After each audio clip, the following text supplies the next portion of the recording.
Welcome back. I'm excited to have Daimon today. And Daimon has spent most of his life understanding the brain and how it works, understanding how to get feelings of contraction and turn them into feelings of expansion, understanding how to reduce pain and suffering in this world.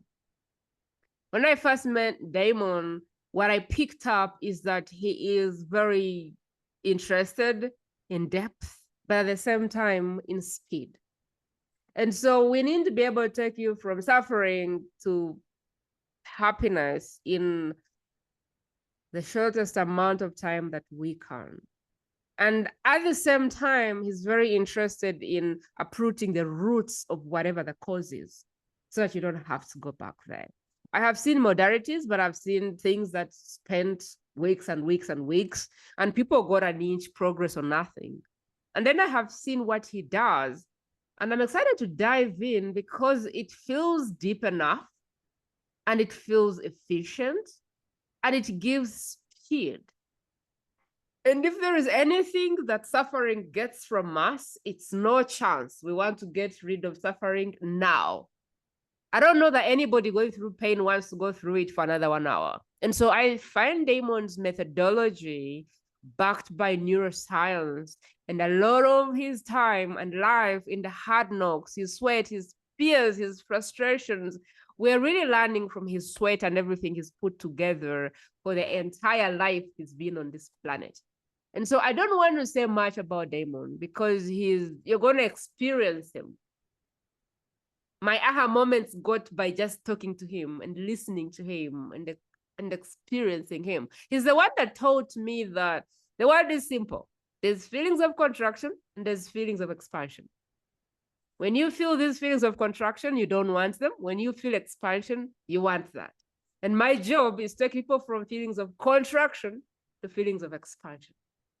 And in that moment, I was like, isn't this what everybody is trying to say by using a lot of words? And so Damon taught me that. And I was like, this was cool. And I've never stopped using it in my vocabulary and the people that I bring on. Every guest comes with something, and I'm like, yeah, but really what you're saying is contraction and expansion. They're like, oh my God, how did you get that? And I'm like, Damon.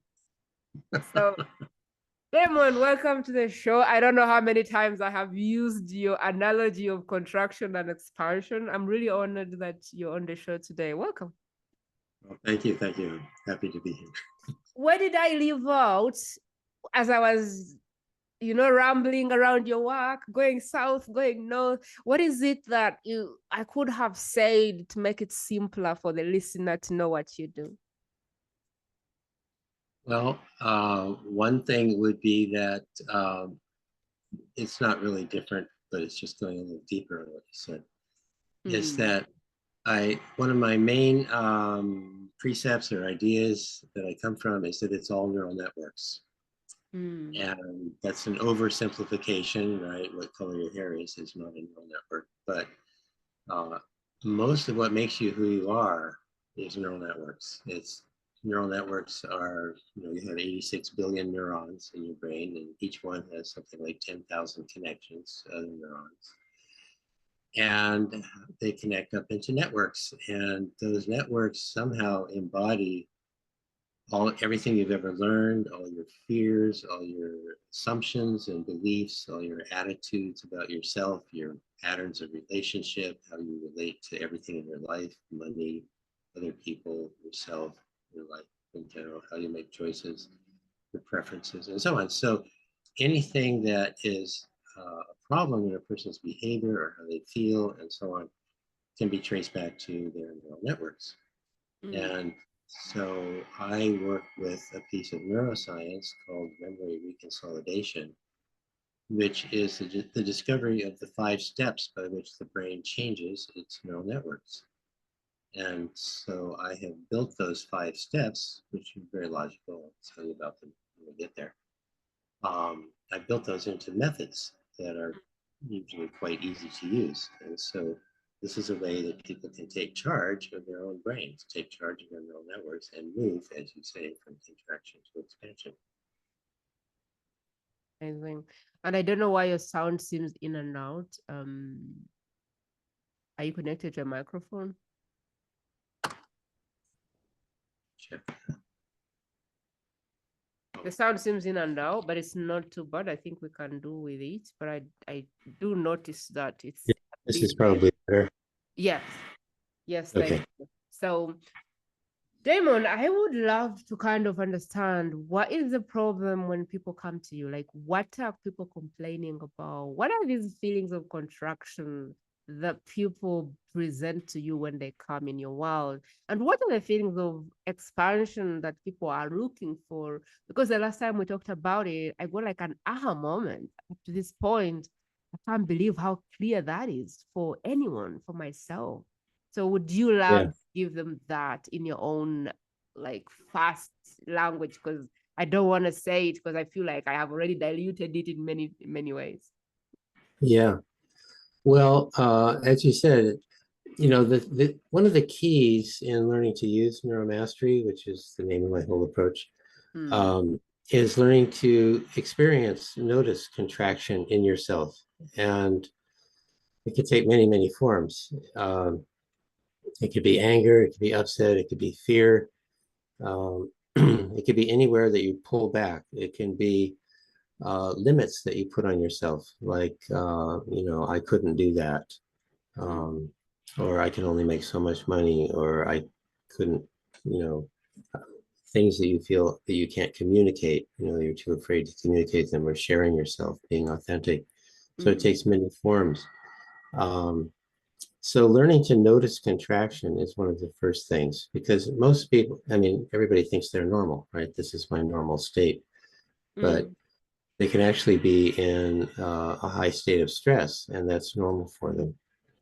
mm, Um, so, so how do you notice contraction? Well, you can notice the places, any physical tension is the most obvious. If you're feeling physically tense, or you feel shut down.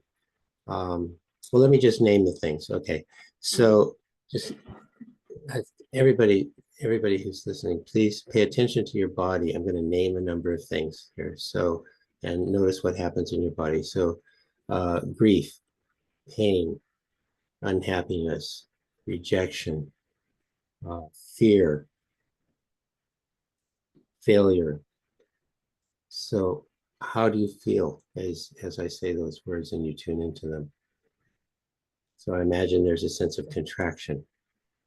mm, And that's how I first came to understand this, and by going through, what worked and what doesn't, what I could work with. And then on the other hand, notice in your body how you feel when I say things like happiness, love, appreciation, beauty, joy, curiosity, fun, connection, peace, relaxation.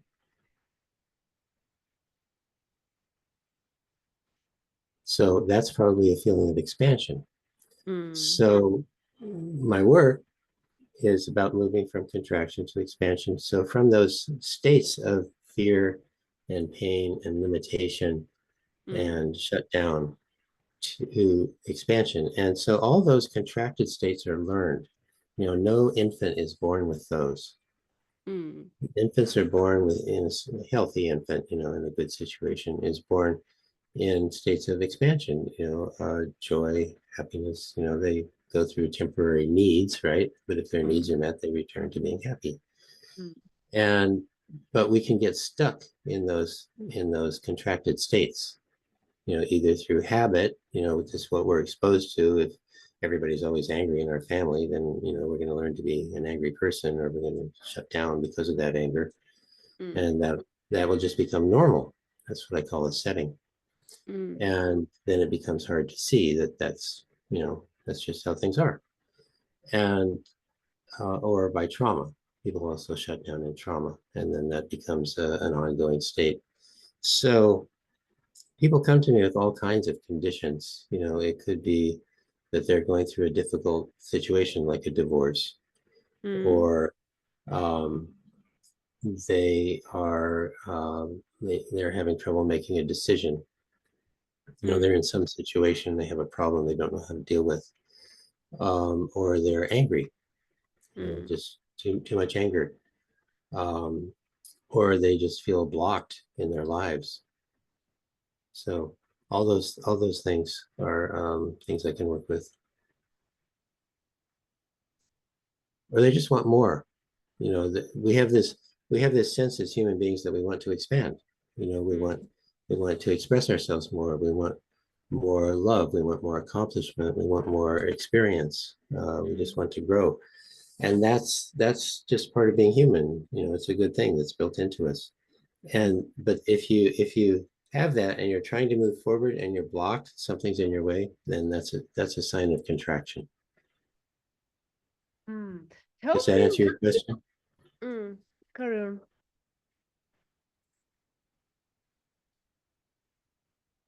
I think I interrupted something. No, I just said, does that answer your question? Yes, it does. I am wondering, what do most people, most modalities, most experts get wrong? I find that your work is not taking years and years. The maximum I have seen you talk about is 12 weeks. Yeah.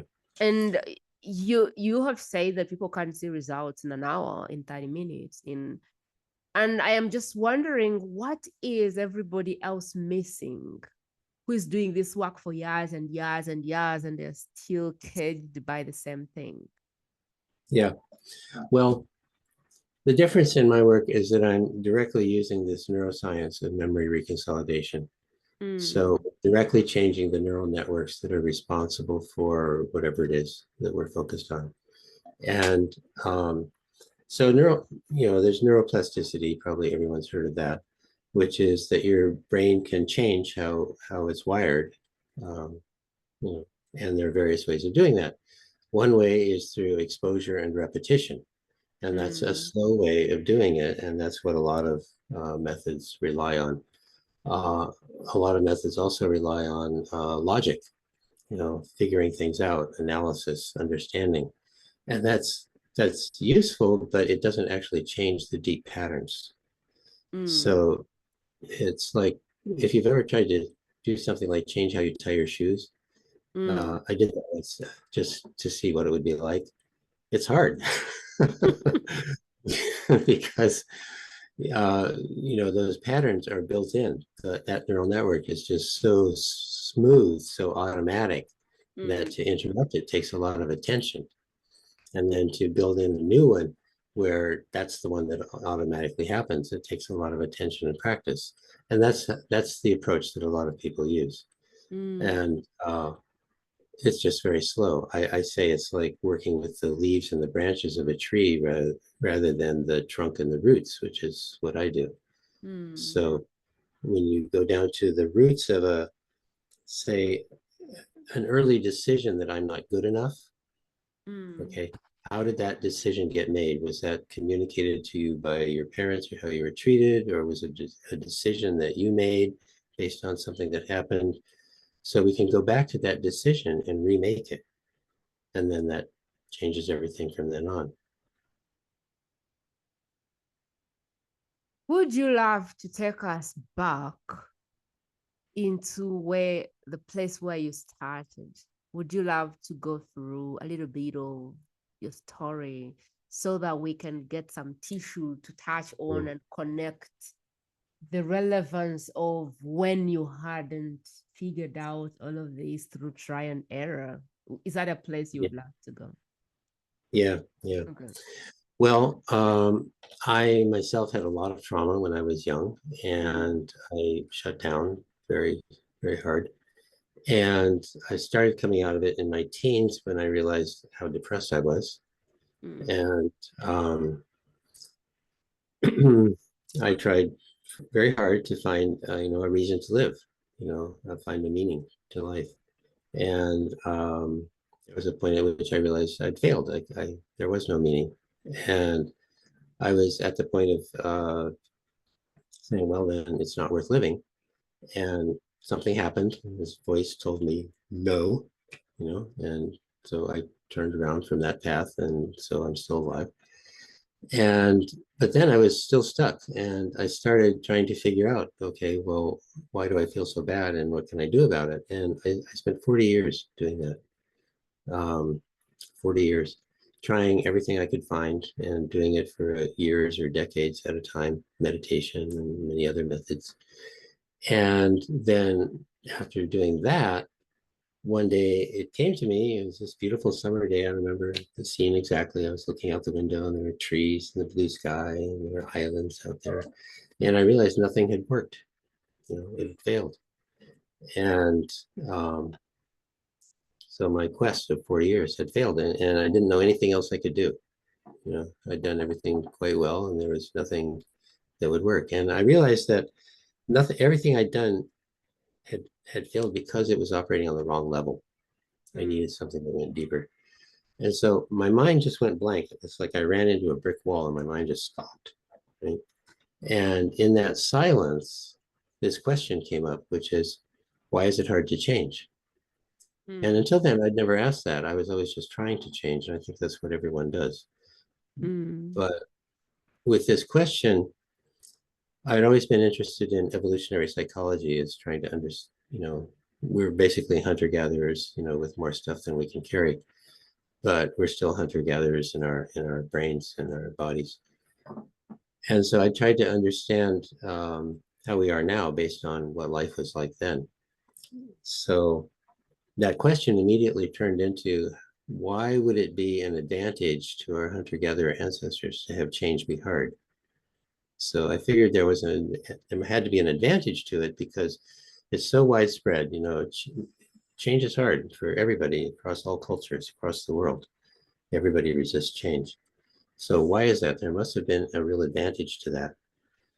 And so that started me off on this track that eventually led to neuromastery. Because what I decided, I'll just tell you the first piece of it, what came to me as I was asking that is that the advantage that hunter-gatherers have is culture, that they know how to do stuff. Because if you just look at, a human being by themselves out on the Serengeti, they're slower than other things, than hyenas or big cats. We have soft skin. We're not that strong. We don't have fangs or claws. We can't fight them off. We don't have armor, and so on. So we're pretty much lunch meat, right? Except that didn't happen. We became the dominant species on the planet. So how did that happen? It's because we learned stuff and then we passed it on from generation to generation, and it accumulated. So I went into that process, and along with that, which was our huge survival advantage, it taught us how to make tools and weapons and use fire and language and so on. And but then, so that was all fantastic. Okay.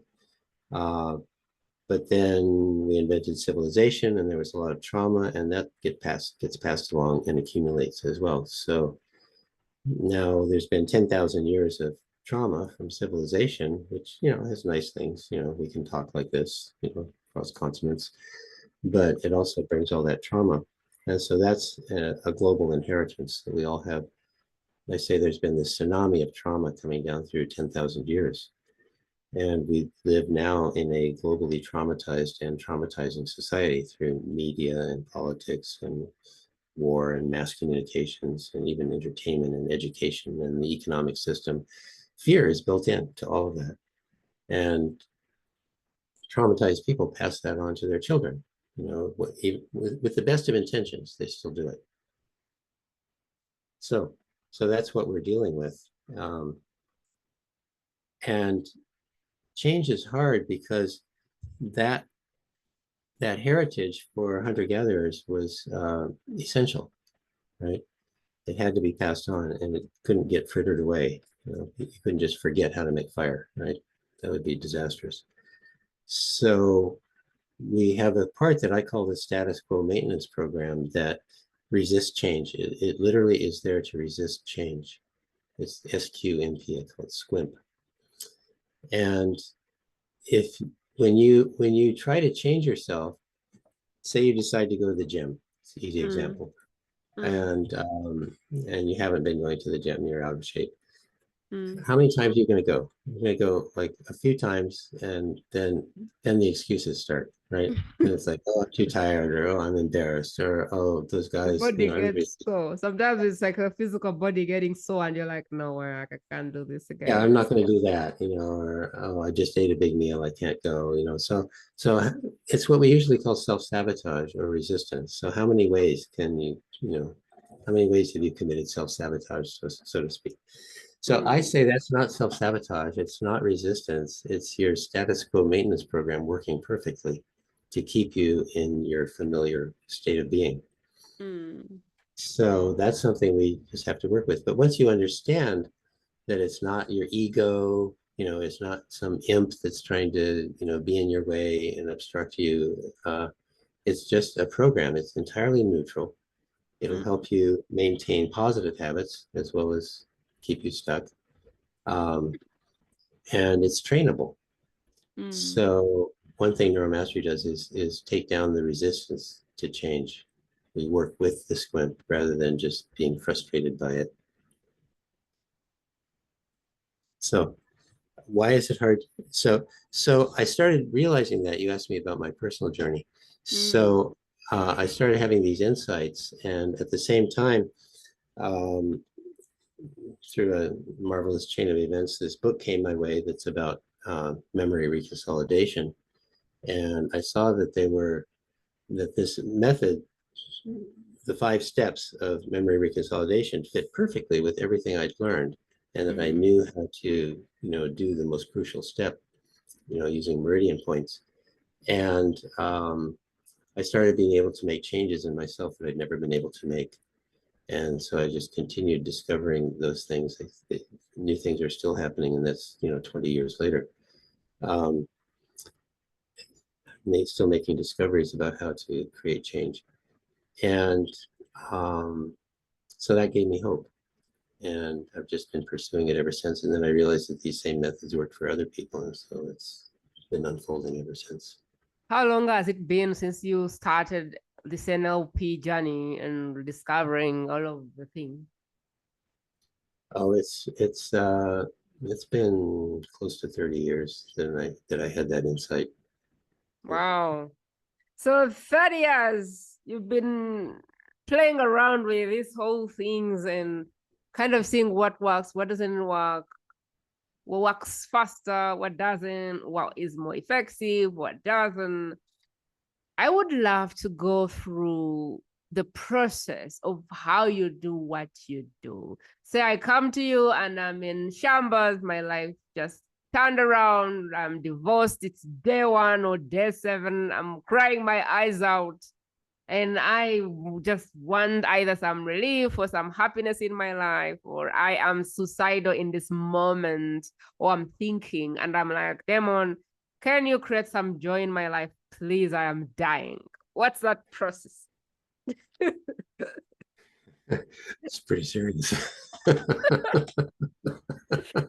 That's the real world. People get frustrated and they're like, I wish I could throw myself off the building.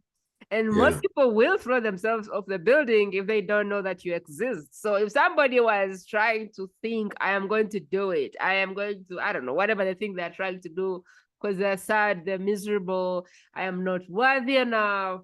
I don't know, maybe this is a third divorce. Who knows? Life is really like a Yeah. teacher. And they're Yeah. Yeah. like, why me? What did I do to deserve this suffering? And now somehow God said, okay, get to this podcast. Maybe you will be fine. What is the process of coming from there to like a place where they can see themselves again for what they are? Right. Right. Well, first I would listen to them first thing, Mm. and find out what's going on with them, Mm. and hopefully they'll feel safe. People do tend to feel safe talking with me. Mm. And then I would talk about how how they got into that state and what that state really is. So it's a little bit of instruction or education, that it's not them, it's a feeling that they have. Mm. And it's a state that's brought about by a certain neural network being activated, and that we can change neural networks. So that's Mm. like the big frame.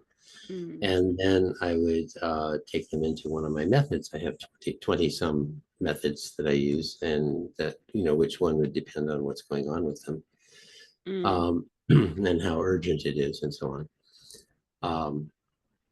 One of my methods I make available for free. It's one of my favorites, and that'll be linked in the show notes or in the comments down below. Mm. It's called the clarity process, and it's on paper, and it can be quite transformative. Um, and you get before and after results. With Mm. this particular method, it's the first thing I do when there's a relationship problem. So if you have a difficult relationship with anybody, that's a good thing to do. It's also great for just taking down stress out of your life. Or Mm. if you have a business, you can get fresh new insight on your business. So anyway, that's freely available to you Mm. from that link.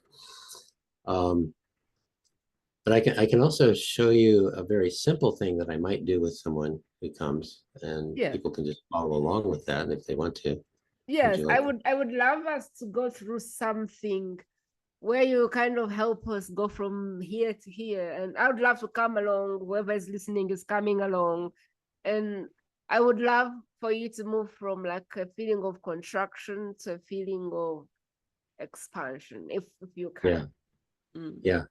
So so the way it usually works is that if there's a feeling of contraction, I think of that as there's a neural network that has a charge on it, Mm. right? So neurons are electrical beings, right? And Mm. they live by electrical charge going through them, and that's what maintains the neural network. And so what we do is neutralize that charge. So we take down that charge, and then the neural network maintaining the anger or whatever it is, the belief that I'm not good enough, whatever it could be. Um, when that charge is no longer there, that neural network falls apart, and those neurons go off and find a better job, right? Because they're not doing that anymore. Mm. And the brain is very good about reassigning resources. And then, so that's what I call negativa, or taking down the negative. And then when you take that down, then that opens up space for your more deeper, more authentic way of being to be, so calmer, you become calm, your mind clears up. And then there's positiva, things like happiness and joy and so on, and those can be cultivated. And that's a different process. So I think of it sometimes as getting someone unburied. It's like you're buried under a building that's collapsed in an earthquake. So I call that the Mm. rubble civilization. And so we're lifting off those big pieces of concrete and so on. And underneath all that, you're there. You're safe. You're whole, and you didn't get crushed. That's Uh, interesting. So we come to you with feeling like the building has fallen on us. Like the building has fallen. I am down there. I will right, die. So I right. need you to help me lift the building off of my head. That's Okay. right. So now Yeah, I'm under the building. I am suffocating and I'm calling you and I can't even talk because I'm choked. I'm like, no, save me. So what's the process right. of me coming out of Okay. that? So here's the simplest thing that I Yeah. said people can follow along with. So, Yeah. so, but first I'm going to explain the 5 steps. Okay. Mm. So this is how we do it. We come into it, with some education. So the 5 steps of how you change a neural network are that you identify the neural network Mm. that you want to change. So if somebody comes in and they're just really upset, okay, we'll Mm. just say that they're really upset. They could be angry, it could be scared, it could be anything. So you identify it, and then you activate it, which all you have to do is think about it, and it's activated. And then you interrupt it, and that just what you're interrupting is your brain's expectation of how things are going to go, Mm. and that's automatic because you've probably been through it many times by that time. It's just automatic. It's like tying your shoes. I know how to get really upset. Um, and so, but you introduce something that interrupts your brain's expectations, and then that's very important because it opens your brain up to new learning. It Mm. changes state actually right then. And then you have a time when you can put in the new learning. And we put in the new learning using meridian points, acupuncture points.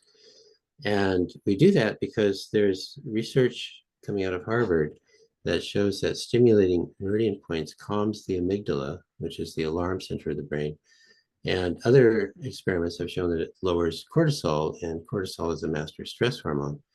So by doing this in the right way, we're actually taking fight or flight or freeze out of the nervous system. We're actually bringing calm into the nervous system directly.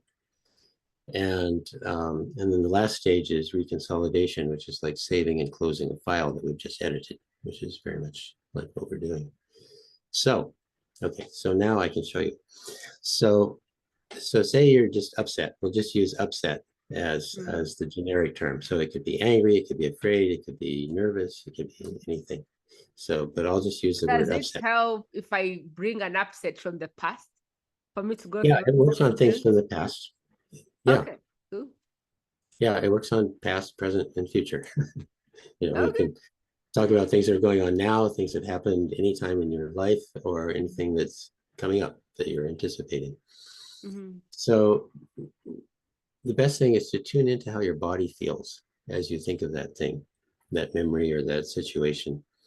Tune into how your body feels and notice any contraction and where it is in your body. And this is called the felt sense, where it is in your body and what it feels like. And the way it feels is a physical feeling. I don't mean words like anxiety or fear, but words like contraction or heavy or shut down or empty or hot or cold. So a physical word, if you can notice that. It's not essential, but it's helpful. Okay.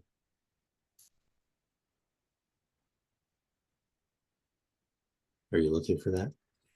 I'm following through. Hopefully things will come up for me. I'm just following through. Don't use me as the example because I'm not I know. sure of which feeling I'm trying to bring. So I just want to follow in silence and I'll let you know if something happens for me. Okay, I know you've done a lot of work on yourself and maybe you've cleared all that stuff out. So I still get angry. I still get triggered. So there is work left to do. So I need to pull out some stuff. But whoever is listening can just follow along, maybe. Someone may have something right now in their life, and so they can follow along and bring it. Most people don't have any trouble thinking of something that bothers them. So Okay. yeah, you've done a lot of work. So that's good.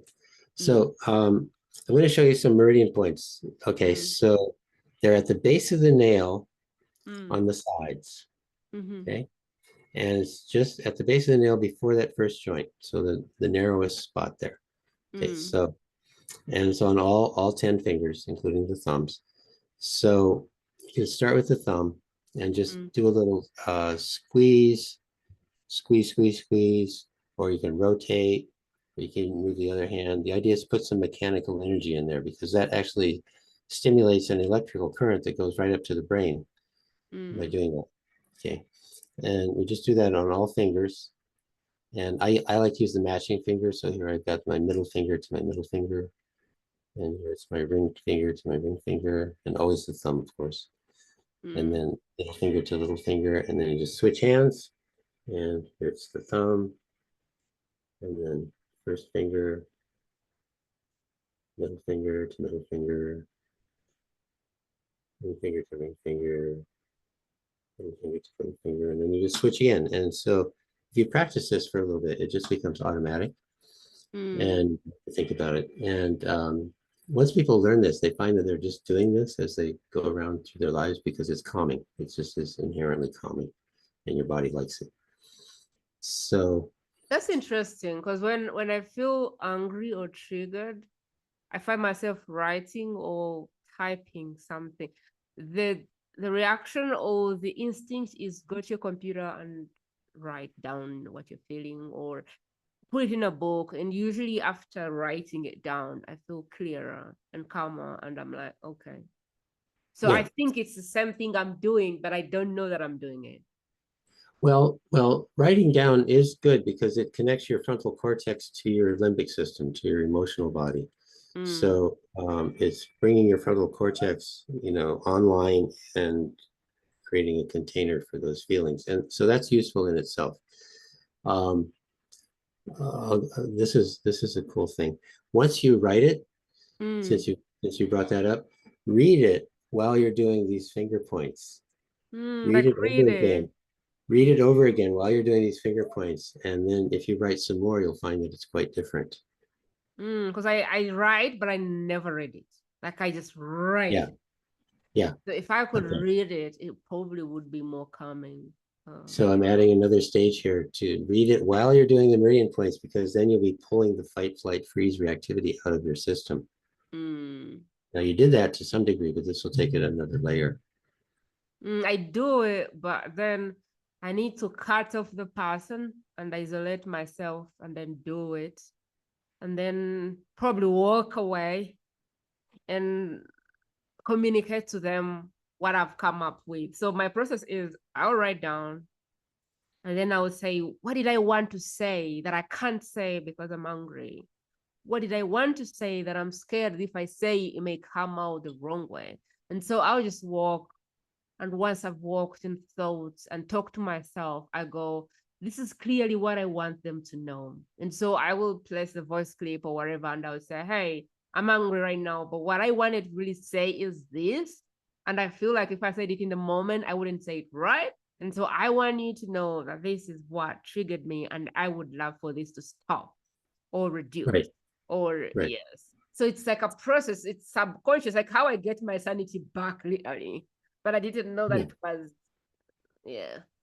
Oh, that's helpful. I'll try the fingers next time. So that sounds good, but I think what I just suggested would shortcut all that, and you might find that you're not angry, that you have a new level of insight or compassion or connection, or that you've changed in some way. You've taken your emotional state and transformed it toward calm clarity. So you can write a little bit. You could write a bit, a paragraph, and then read that, doing the finger points, and then write another paragraph and read that, and the whole thing will change by the time you get to the end. I think I've been thinking about what if I could write, read, and create a new story that helps me deal with it better. Because what I believe or what I think is that if I'd done all of the work on myself, I wouldn't be triggered by another person, or I wouldn't be forced to respond to their feelings or whatever. And so the moment I find myself engaging in the heated conversation, I think, no, there is work to be done. Why are you allowing this person to upset you? Why can't you do your thing and let them be? And I don't know if I should try and achieve that or not, because I feel like, why am I participating in the argument? Like, why am I not able to go, I can understand that you're angry right now, but I'm not getting involved. Like, why don't I have the capacity to say, I am not getting involved in this heated argument? Why am I there? And then a minute later, I'm like, oh gosh, what is this? What am I doing? What gets me to the argument is the part on my side, which I keep thinking, no, there's work here. Why are you even for 1 minute participating in that? Yeah, you're absolutely right. I agree with you that there's something in you that's getting triggered and is reactive to what they're doing. So I totally agree with you that there's that neutralizing that reactivity is really the basic thing that goes on with neuromastery. And then that brings you to a level of calm and clarity. And then as you keep doing it, that can extend through your life. And so your whole life becomes more mentally and emotionally balanced.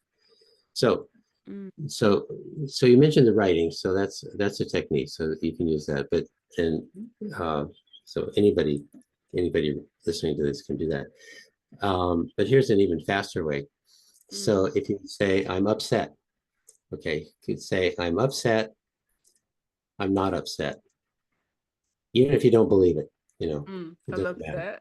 I'm upset, I'm not upset. I'm upset, I'm not upset.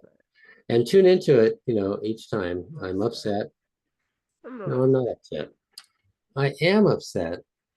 No, I'm not upset. And you can just come along and do this with me. You can say it out loud to yourself, if you're listening to this. I'm upset. I'm not upset. It doesn't matter which finger you're doing, just one after the other. I'm upset. I'm not upset. I'm upset. Not upset. I am upset. No, I'm not upset. I am really upset. No, I'm not upset. I am so upset. No, I'm not upset. I am upset. No, I'm not upset. I am upset.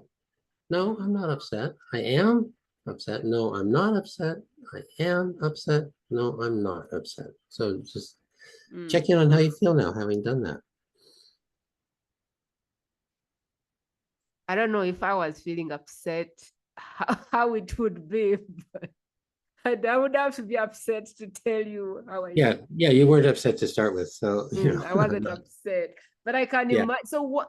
Help me understand, what is that? I'm upset. I'm not upset. What are you doing to the brain when you say Mm, I'm upset? I'm not.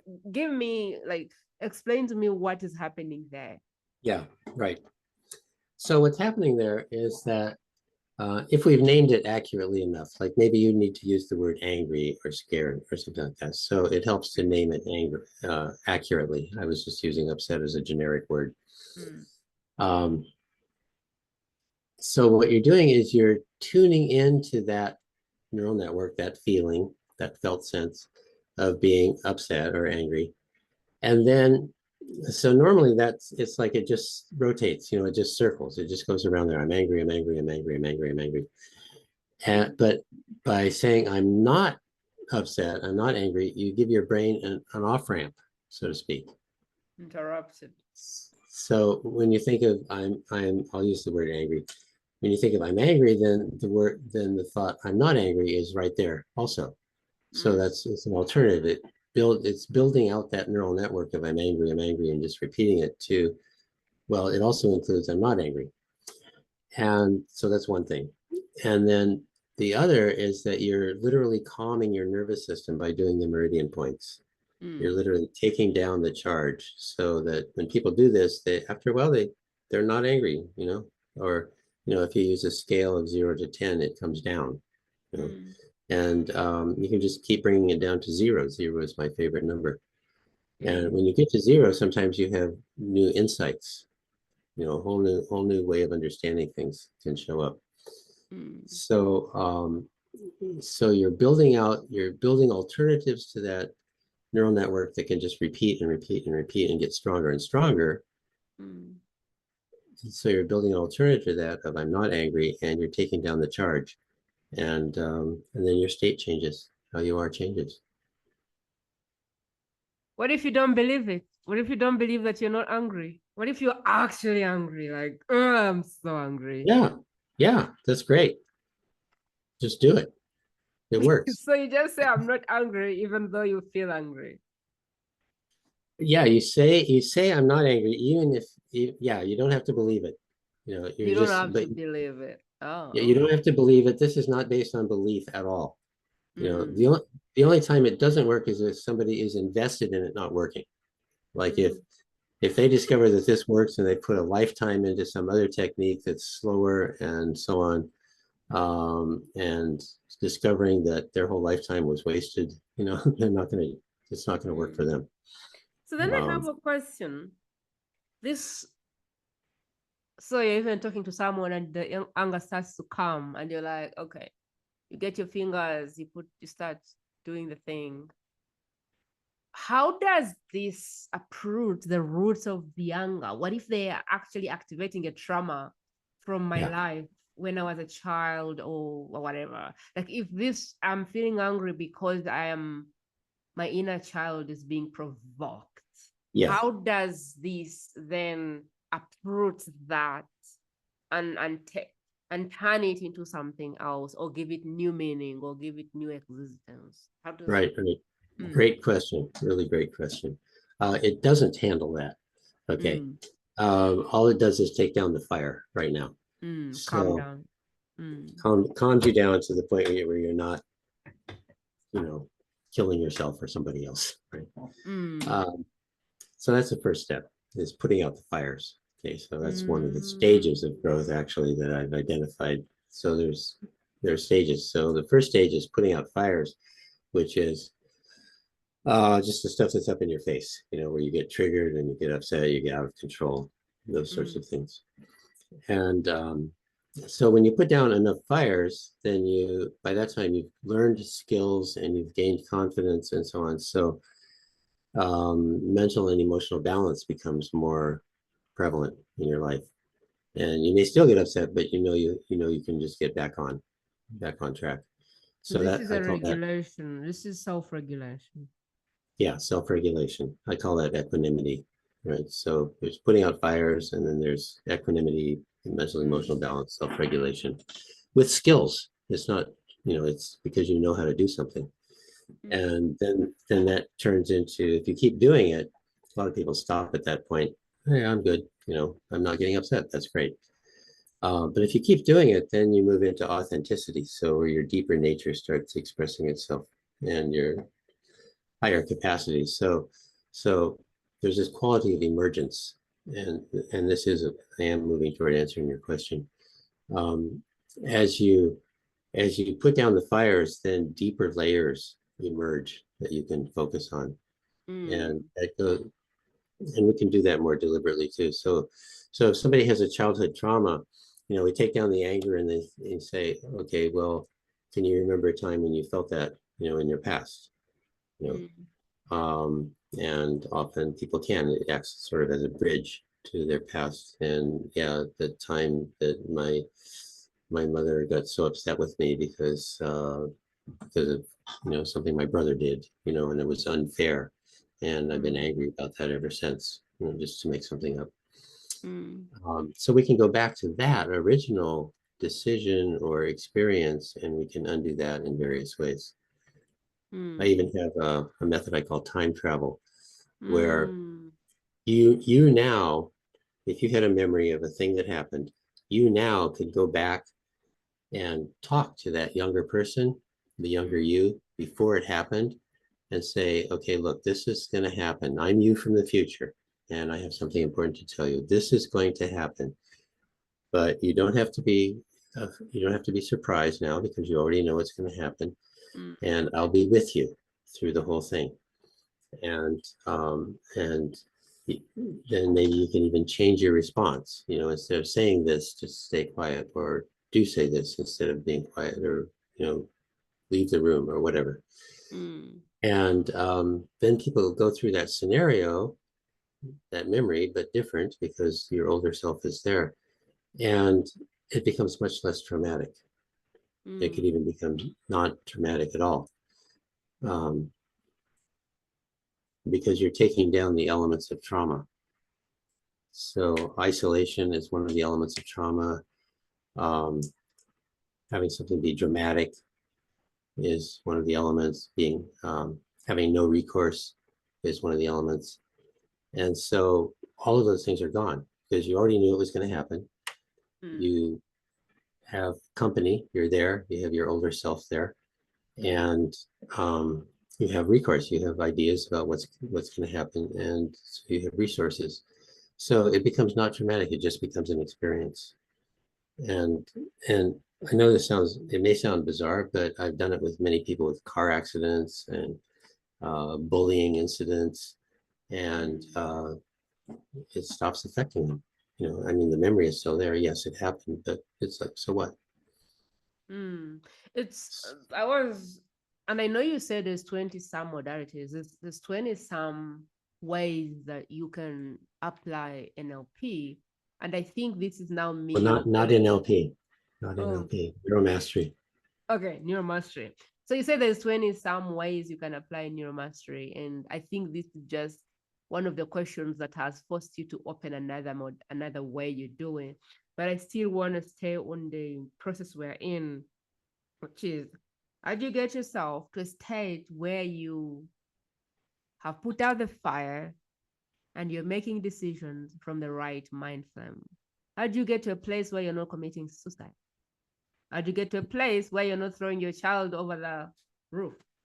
Where do you Yeah, get to a point where you're not driving your wife out of the house because you can't control your own nerves? So I think I still want to go in here and say, so how do you create new data points? Because you say I'm okay, you recognize I'm upset, I'm scared, I'm angry, whatever. and then you activate it, which is think about it and say, I'm upset, I am not upset. I'm upset, I'm not upset. Which is more like you're activating it, but at the same time, you're interrupting that pattern. And then I am wondering, like, how do you create new points? Is it the acupuncture or whatever? Like, how do you create new data points for that? Okay, how do you change your baseline? How you how you how you relate to somebody or how you relate to your life? Is that what you're asking? How do you really No, change? I'm just asking for point number 4. After you've interrupted the thought, I have written something like new points or the acupuncture or I don't know, calming the modular. Is it the physical placing of the finger? Yeah, the physical action of doing that actually calms your brain, calms your nervous system. And Mm. from there you can react differently. You can become untriggered so Mm. that people can say and do the same things that got you upset or angry before, and it doesn't have that effect anymore. It's like you don't even notice it. I Mm. did a workshop once. It was a 4-week workshop, and it was how to have an ongoing relationship, how to keep your relationship going, forever.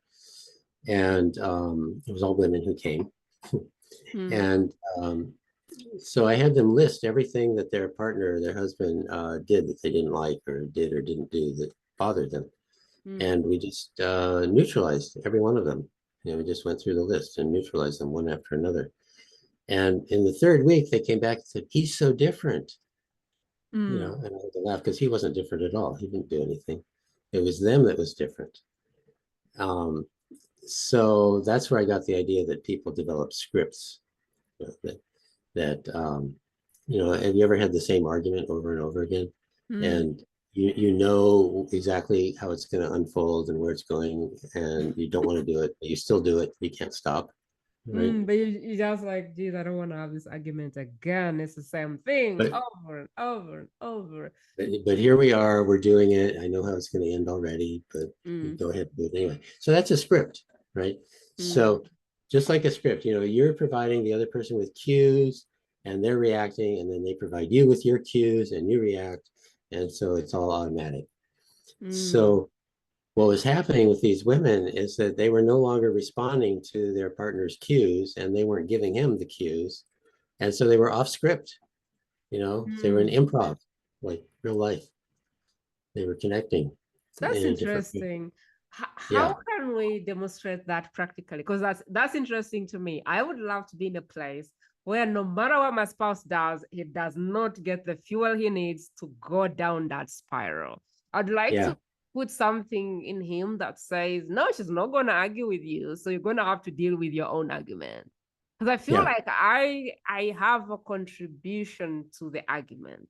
If I sure. subtracted myself, how then would this turn out? Because I know the result. The result is we want the same thing. We're going in the same direction. We love each other. No one wants to hurt the other person. No one wants to leave the other person. Why does this have to always go through a heated furnace to then get to the conclusion that we're saying the same thing in different ways? Like, I would Yeah, rather empower myself to not contribute to that discussion and have right, him right. know, geez, she's not responding anymore. Like, what do I do with all these anticipation I have for the fight? Like, I would love to do that because I think that would be the most beautiful thing that I can ever do for myself and my Yeah, relationship. Yeah. yeah. It's a very big thing to do. So one thing you can do is go through the argument in your mind Mm-hmm. and just do these points as you're doing it. Mm. So he says this, and then I say this, and yada yada, and Mm. let yourself feel as upset as you would, Mm. but keep doing the points because Mm. that takes the charge down. If you don't do the points, then you're building it up, right? Oh, so you have to do the points of as in That is, I don't feel like that, or you just have to. yeah, but you don't have to do anything else. Just do the points and go through the argument. Just rehearse it. How it happens. I think it's helpful And if it's like just happened and you're like, okay, I'm going to replay this thing right now in my mind. yeah, yeah. Or you can do it anytime. Like you can remember Mm. it and tune into how it feels. Or you Mm. can even do it right during the argument, you know. just while you're arguing, just start doing the meridian points, and you won't get as ramped up as you would have. So I think the practical thing is to, okay, this argument is coming, and then you do it. And then I think Yeah. with time, you will realize that, oh, you're not really getting any far with the argument. Right, right. Yeah, I'm no longer getting hooked. I no longer have to say that thing that I normally would say. It's like, I see where they're coming from. They're upset and they're saying the usual thing, and they're expecting me to react this way, but I don't feel like reacting that way. It's just like this urge to say something to them to clarify your position, but your position doesn't matter if they're in flight or freeze. Like, it doesn't matter. Just keep it to yourself, and when they've come down, maybe you can talk about it. But I find that I have the most urge to give my position and my point in the worst time ever, when somebody is in like a spike and crash mode. That is when I feel the desire to express myself and my feelings, which is like the wrong time. Yeah. Yes. And this information can be more helpful to them if I present it when they are calmer and more in the normal state. So yes, I am getting on this challenge for myself. Yeah. So taking down your reactivity helps them be calm. Okay. Because you're no longer throwing out the usual fire bombs, that set them off. So then how do you save and close file? Say that again. How do you save and close file? Oh, save and close files. Yeah. The reconsolidation. Yeah. Well, that's it's not hard. You just go back to how you were feeling and pay attention to how you are feeling now. So you go back and forth. So I noticed that I was really upset, and you don't have to do this all the time. I do this in some of sort of my more formal processes. But if you're just doing, I'm upset, I'm upset, I'm not upset, you just notice, oh, I'm not upset. I was upset and now I'm not. So that's really all it takes there. But if we're doing something more deliberate, some of my more elaborate processes, I'll have people pay attention to their felt sense, get an intensity rating, usually go from -10 to +10, how intense is it? And take a snapshot of that, or even write something down. And then at the end, we come back and say, well, how do you feel now? How does your body feel? How are you thinking about it? How intense is it? And so on. And so you just go back and forth a few times, and that sort of locks down your neural network back into the automatic mode. So it's just noticing. It's really just noticing and paying attention to the change. So does it ever occur that you're not having charge on the neuroprogramming, or is it that you still charge but you know how to disarm? No, I'm really talking about taking the charge down. So like, as you do this work and get the master levels, I'm just wondering what happens for you now. Is it that your neural system no longer charges much, or is it that when it charges, you just know how to disarm it or take the charge down? Well, both of those. Yeah, okay. Of course, both. Yeah, so if you do this work for an ongoing kind of way, your basic level of reactivity goes down. So think of it as 0 to 10. So 0 is like completely calm, Zen master, right? But most people go around at some higher level of if you go around at a 2 or a 3, it's hard to get you up to being really reactive or upset or angry. Okay. It's very hard. Until I got married, I was never upset. Never. Nobody could trigger me. Until I got married, then there's a little bit of trigger.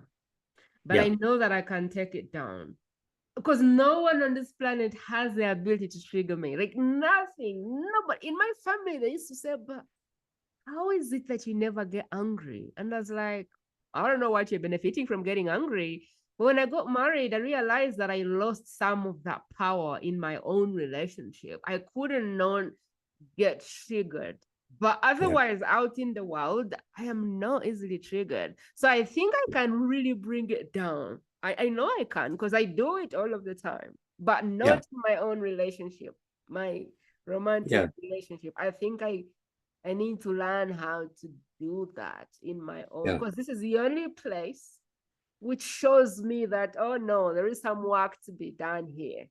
Yeah. Yeah. Mm. That's the most challenging. Yeah. Or family for many people. Um, Family, yeah. but if someone is going around at a higher level, like 6, 7, 8, then anything that happens can flip them out, flip them over, right, into being upset or dysregulated, right? Mm. And so if you do this work, you come down from, 9, 8, 7 down to 4, 5, down to 2, 3. So it's a lot harder to get you tripped out. It's a lot harder to become dysregulated. You sort of cruise through life like that instead of going You bam, can bam, go bam. through life and get punched and still keep moving. I see what you mean. Like there's people who are so dysregulated that they have difficulty going through life. Yeah. And so what you're saying is once you bring that down, that reaction level down, you can go through hard life and still not tear down, not still die. Like you can go through the punches of life. Yes. Yeah. And you can handle it. You have the capacity, you're resilient, You have the capacity to go through problems. So things can happen and you don't lose it. You say, oh, wow, okay, I'm still here. What can I do? That's really bad, but yeah, what to do? My landlord just kicked me out, so I guess I'm gonna have to come up with a plan. My spouse just left me, so I guess I gotta start over. I just lost my job. I guess it's time to hit the job market. Right. That's a different. What I think my state is more like no matter what happens, there's a knowing that it'll be okay. Yes, knowing that you still have your center. It'll be okay. It may not be easy, but in the end, it'll be fine. Yeah, and partly that happens because when you're not reactive like that, you have more access to your creativity. You have more access to your deeper self, to your authenticity. Say, okay, this happened. It doesn't destroy me. That thing didn't define me. That's not, I am not destroyed. I'm still here. What can I do? How do I choose to react to this? So you have choices. That's another way to say it. You have choices rather than being taken over by your reactivity. What is it about neuromastery that we need to touch, or that would be very helpful for this conversation that I haven't yet asked about, but you would love to add it? Well, we mentioned it, but the idea that it's all neural networks is very, very helpful, that it's not me, right? So when you have a feeling, people will say, I'm upset, I'm angry. I have people say this feeling of being upset, this feeling of being angry.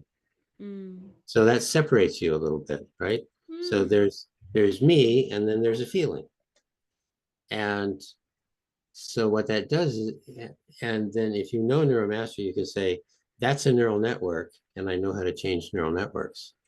And so that shifts you from being in the control of I'm angry, the anger is controlling me. I'm out of control. I'm just going to rant and rave and break things and whatever you do, or withdraw. So that's the anger being in control. But if you say, okay, that's a neural network, then already you're back in control because you're naming it. That's a neural network. Okay. Naming, putting a name to the enemy and going, yeah, fear, I see you. Anger, I see you, but hold on, Yeah, I see you. Hold on. Identifying the enemy and giving it a name. Well, it's not, I don't think of it as an enemy at all. It's not an enemy. I look at it as the enemy. It has a purpose. It has a purpose. It's energy to deal with something. Anger comes up. Specifically, anger is related to injustice or unfairness. So I studied with Marshall Rosenberg, nonviolent communication, and he said that anger is actually a signpost to unmet needs. Unmet needs. Yeah, like say you need respect or you need safety and somebody's violating that, get angry. I used to think of anger as you're stepping on my values right now or my value right now, and I need you to stop. Yeah, right. Yeah, very similar. Yeah. So nothing is an enemy. It's all information, or it's training, or it's, it's a neural network that's there, so regarding yourself as an enemy, regarding some part of yourself as an enemy is not that useful. Information. It's more like integration. So this is something I decided when I was a teenager. I realized that my energy was so dispersed, so divided up, that I needed to focus on integration. And, here I am decades later, I'm still doing that, because bringing all those separated parts, you can think of it that way too, or all those reactions, all those reaction patterns back into yourself is really the path that I'm on and that I teach people.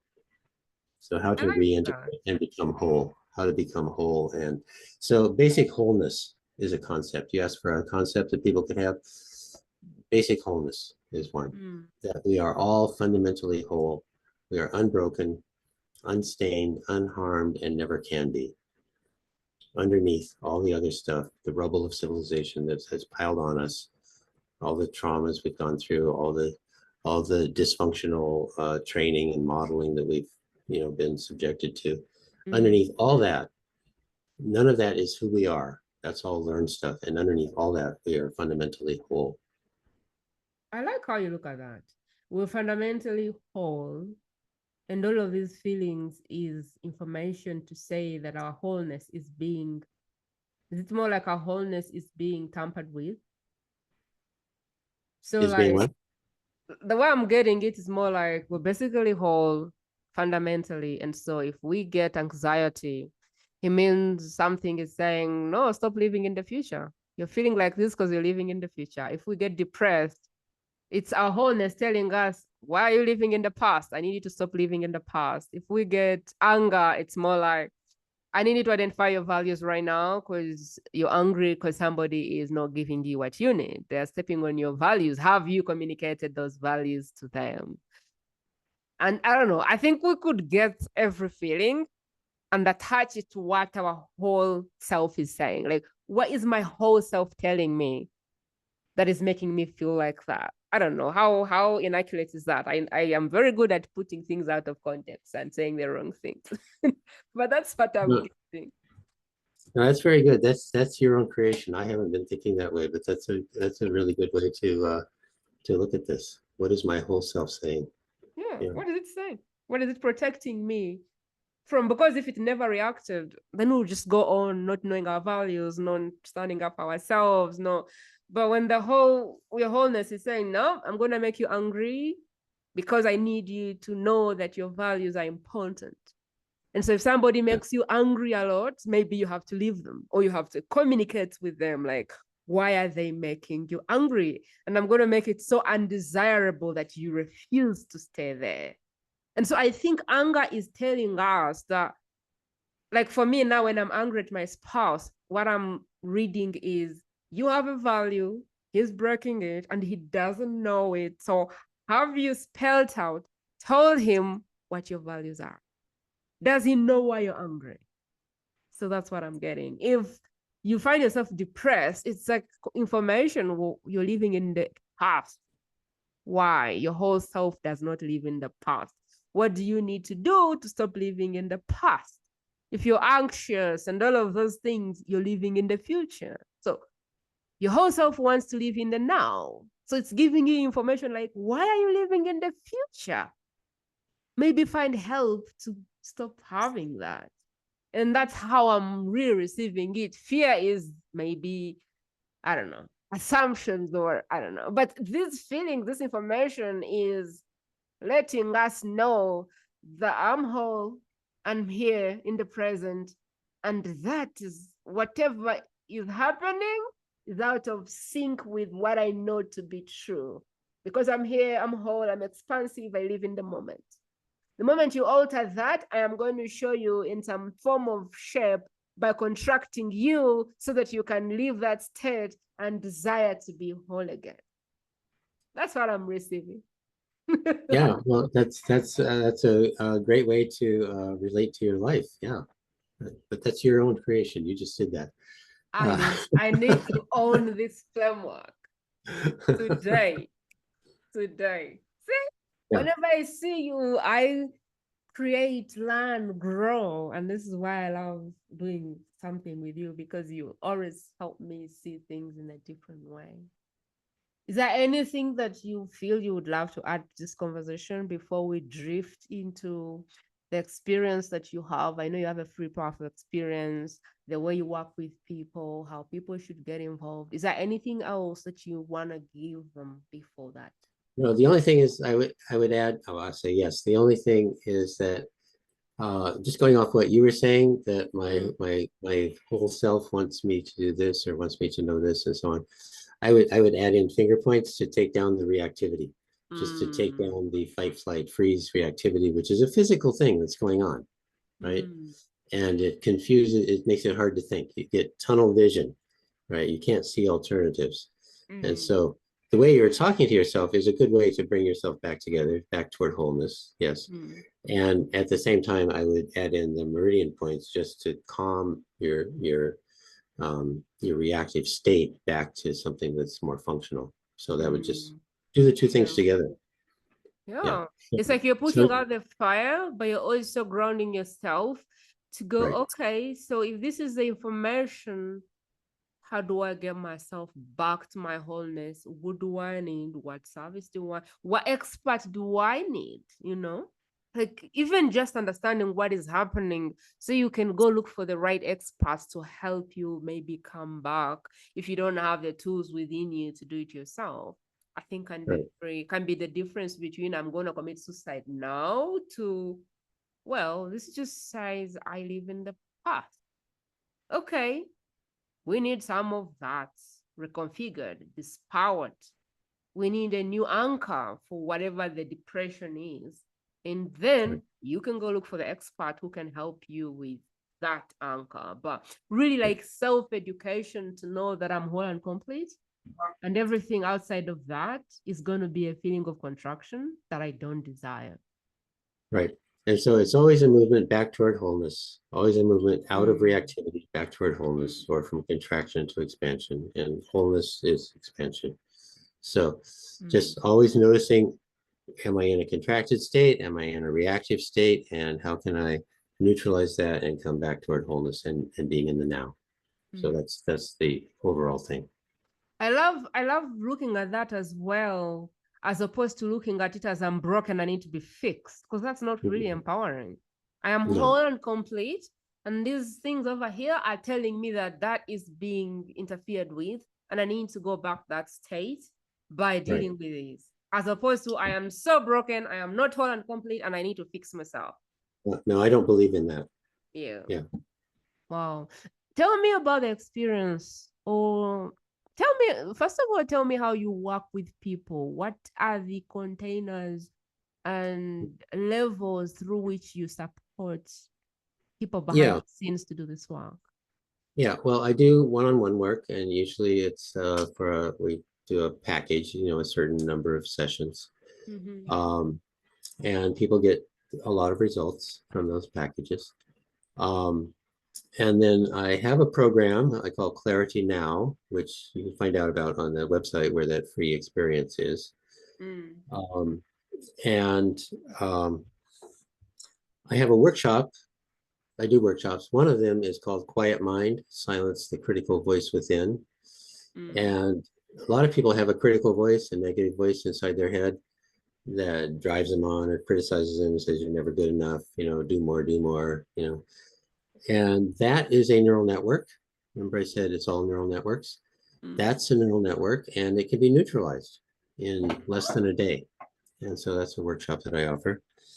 And I'm going to be starting a class in what I call radical meditation. And that'll be both online and in person here in Austin, where I am. And yeah, there'll be information about that on my website, which again will be linked down below. Tell me more about the time, because your methodologies have like instant, if not 30 minutes, or you can see a change in the shortest time. I would love for you to talk to that, because every time I think about you, I think about speed. So talk about that. I know you do even have a free experience where someone can go through that for 30 minutes and they can see like a result. Tell me about speed and kind of what I can expect when I go through any of the experiences. Yes. Okay, well, so that free experience you can have, it takes an hour because I have to teach you some things. But once you know those things, it takes half an hour or so to do it. So just to be clear, the radical meditation, people get results in 6 minutes. It's you do it for 6 or 7 or 8 minutes. 10 minutes is a long time. And then we check in and you've tuned into a certain thing and then your feeling about it changes. And then we recalibrate, do we need to refocus and so on. And so it keeps changing. In terms of speed, okay, here's a cool story. The manager of a sanctuary farm, they take in, rescue animals, was referred to me by one of my clients.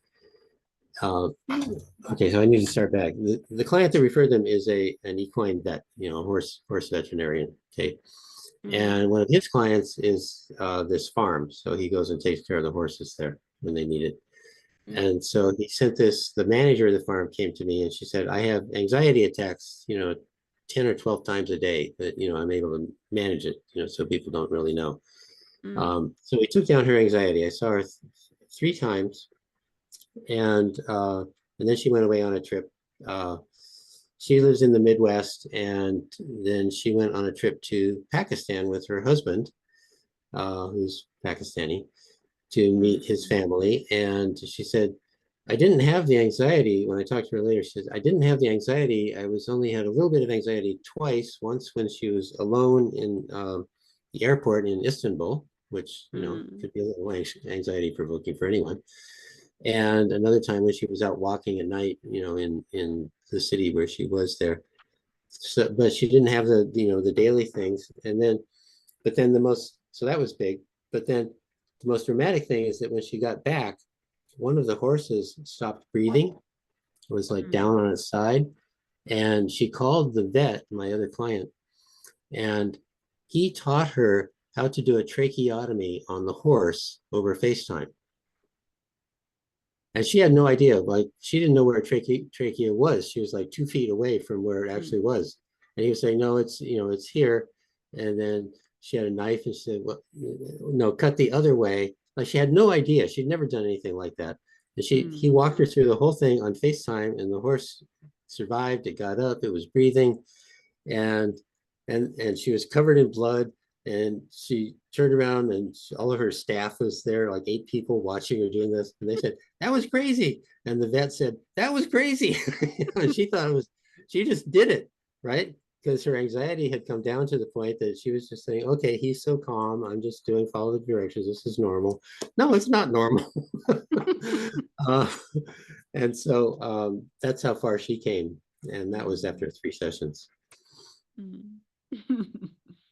Wow. No, so results may not be typical. She's a very good client. Yeah, results are never typical. It depends on I don't know. I think some of this is even all about surrender your beliefs and how surrendered are you to the process? How much do you believe that these things are possible? All of those are factors to the results you get. How intentional do you get, So yeah, results are not typical for sure.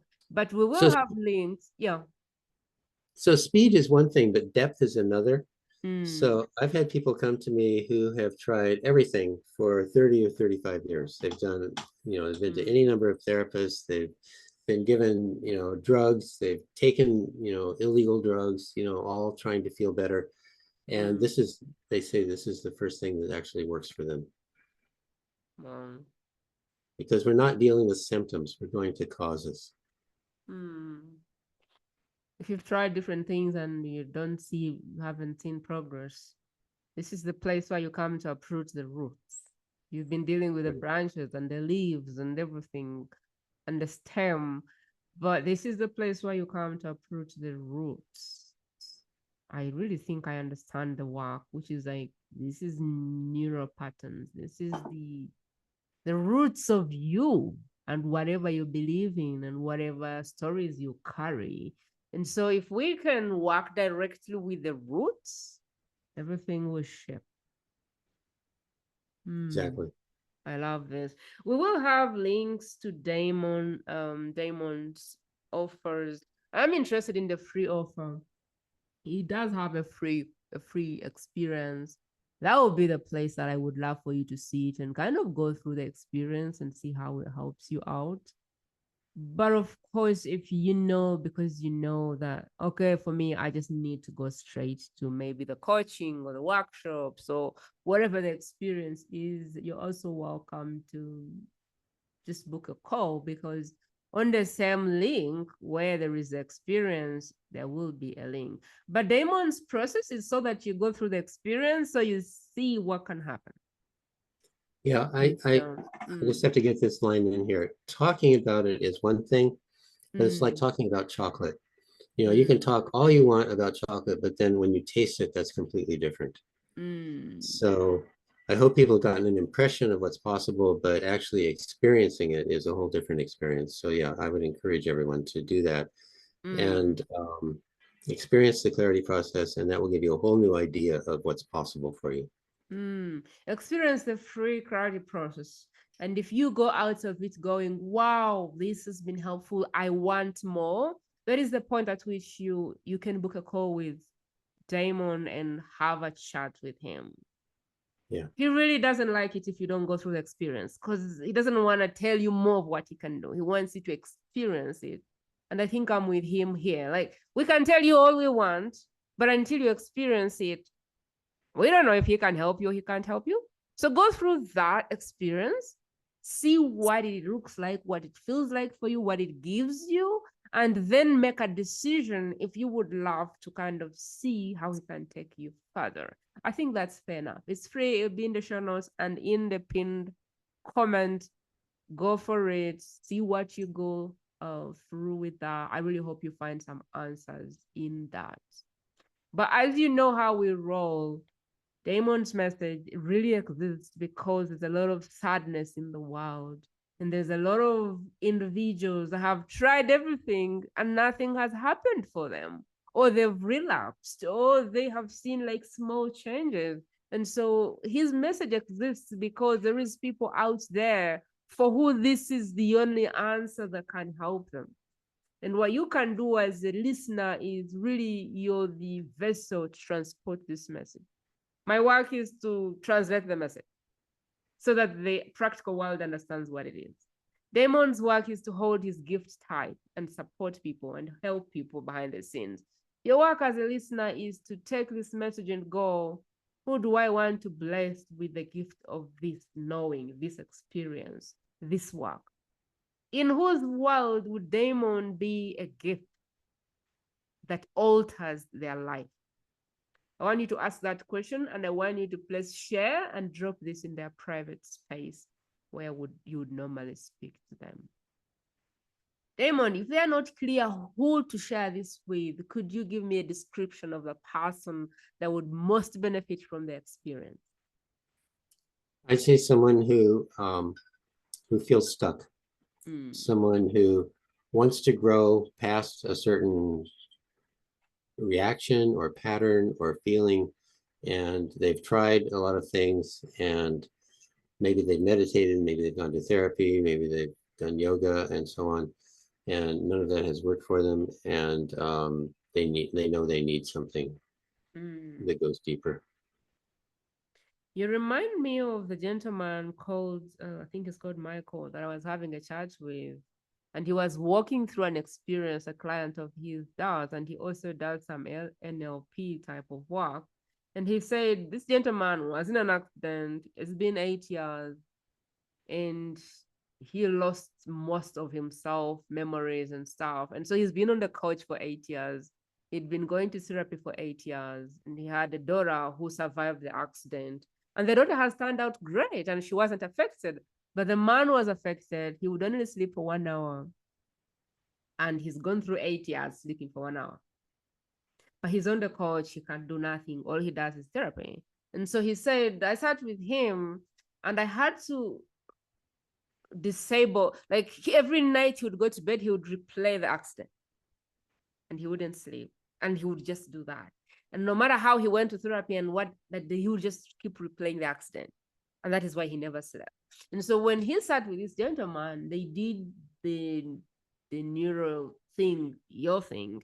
And somehow they removed that and put the daughter, like the place where he got out of the accident full of blood, and he saw the daughter, and the daughter was like, so they replayed that, the love and hope and joy that the baby got when she realized that the dad wasn't dead. And so that is the memory they configured in his head. And he was able to sleep for 6 hours since then. Right. And so this is the power of dealing with neural networks. And when you want to do work with the neural networks, you want somebody who's been there.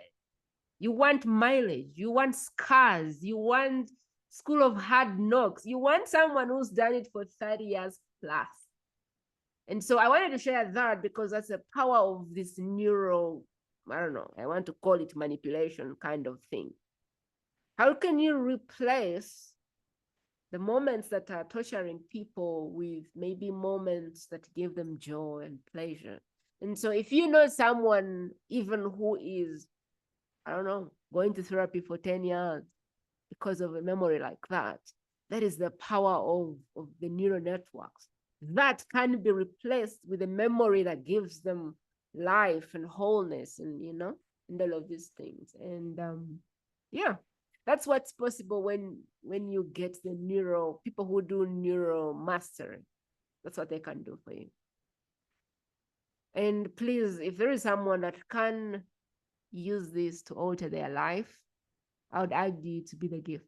And if you're here because someone shared the episode, then you know the drill. You don't want to be the person breaking the chain. Move on this to someone whose life depends on it. That's the premise of the podcast. That's the premise of my work. That is what I promise experts when they come on the show, that there will be someone that carries the message. The messenger is there when the teacher is ready. So thank you today for being our messenger on the recipient side. Daimon, we're closing out. I wonder what would be your parting words to the listener, to myself, or whoever. Parting words are, you don't have to be stuck. Mm. If you feel stuck, there are new ways that can move you through that so that you can move into more integration, more wholeness, access to fundamental wholeness, your basic wholeness. And anything you're stuck on is learned and can be unlearned. I love that. I think my last words would be, fundamentally, we're really whole and complete. And you don't have to be stuck in feelings of contraction for good, because there are answers, there are solutions for this problem. And even if you were just worried about how long it takes, there is faster and deeper methods to do this. There's seniors at this. There's people who have done this for centuries and, decades and decades. And so there is answers. You just have to be open enough. You just have to surrender enough to trust that there is a way to move from a world of constant contraction to a world of expansion. because your body, your soul demands of wholeness from you. And anything you're feeling on the contraction side is because the wholeness is being threatened, and your soul is saying, no, I live in the moment, I live in the now, and I believe in the possibilities. And so Daimon exists, his message exists because everyone, it's your birthright to live in a place of possibilities. And so there's no point why you should keep yourself stuck in feelings of contraction, because the possibilities belong to you as well, and it's your birthright. I hope you found value in this episode. I hope you will use the app, do all of the things that the platforms allow you to do. Is it share? Is it follow? Is it subscribe? Is it comment? Is it review? I am not the guru with the podcast platforms. However, I know that if you do what the platforms want, this message will attract people like you. And so this community will have people on the same frequency, on the same vibration. And together, if we can eliminate or at least know how to deal with the feelings of contraction, we will be a light to the people who don't. And I don't know that there is feelings that can be, I don't know. Like if I knew how to not be angry, my marriage wouldn't have arguments or heated arguments. So I have a lot to contribute to my own results. So if each of us knew how to discharge, which I like calling disarming, if we all knew how to disarm these feelings of contraction, my bet is that the world would be a better place, because we would disarm the other people that don't know. And so if you made yourself the most valuable person you can ever be, who is conscious enough to disarm everything as it comes, or discharge and stay grounded and stay regulated, it's my belief that the world will be a better place. So I hope that you join me on this journey with Daimon and myself, and you and whoever is being given this message, that when you can discharge, arm yourself, you make the world a better place. And so I hope you join us in this world, or on this mission of reducing suffering and making the world a better place. I appreciate you. Thank you for being on the show. I will talk to you very soon. And I really hope that this was helpful to you. Have a beautiful day.